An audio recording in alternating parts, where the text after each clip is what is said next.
கேளிக்கையில், பொழுதுபோக்கில், கேளிக்கையில் அதிக நாட்டம் கொண்ட ஒரு இனத்தின் மக்களை நீங்கள் புரட்சிக்கு தயார் செய்யவே முடியாது. அந்த கூட்டத்தில் ஒரு புரட்சியை தயார் செய்து கொண்டு போய்கொண்டிருக்கிறோம் என்றால் அது சாதாரண வேலை கிடையாது. அது சாதாரண வேலை கிடையாது. இப்ப இந்த நிலையில் என் தம்பி, என் தங்கை பிரபா எல்லாம் குறிப்பிட்டது போல, நீங்கள் வேட்பாளர்கள் அல்ல.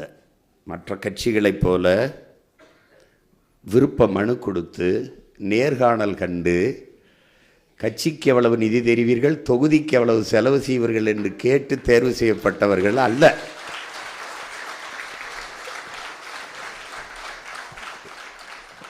சின்னத்தில் மட்டும் விவசாயியை தாங்கி நிற்கிற பிள்ளைகள் அல்ல. நாமே வேளாண் குடிமக்கள் தான், விவசாயிகள் தான். விவசாயி என்பவன் 100 நெல் மூட்டை அறுவடை செய்தாலும் அதில் 2-5 நெல் மூட்டைகளை தேர்வு செய்வான் விதை நெற்களாக. அந்த நெல்லை எப்படி தேர்வு செய்வானால், இந்த நெல் வீரியமிக்க விதை நெல் என்று கண்டுணர்ந்து தேர்வு செய்வான். உங்களுக்கு தெரியும், பந்தலில் எத்தனை புடலங்காய் தொங்கினாலும் இந்த காய் நன்றாக வளர்ந்திருக்கிறது, இதை விதைக்கு விட வேண்டும் என்று தேர்வு செய்வான். மரத்தில் முருங்கை காய் எத்தனை காய்ச்சி தொங்கினாலும் இந்த காய் தான் விதைக்கு சரியாக இருக்கும் என்று தேர்வு செய்வான். அப்படிதான் கத்தரிக்காய், தக்காளி, வெண்டைக்காய் எல்லாவற்றையும் தேர்வு செய்வான். ஜல்லிக்கட்டு விளையாட்டுக்கு நடத்தலவை.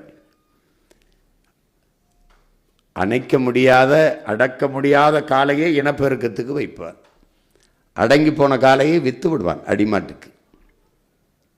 சேவல் சண்டை நடத்துவான். வென்ற சேவலை வைத்துக் கொள்வான் இனப்பெருக்கத்துக்கு. தோற்ற சேவலை கரியாக்கி விடுவான்.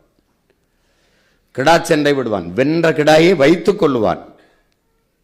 தோற்ற கிடாயை கரியாக்கி விடுவான். ஏன் வென்ற கிடாய்? ஏன் அடக்க முடியாத காளை? ஏன் வென்ற சேவல்? ஆட்டிலும் மாட்டிலும் கோழியிலும் கூட அடுத்த தலைமுறைக்கு வீரத்தை கடத்திய பரம்பரையில் வந்தவன் தமிழன்.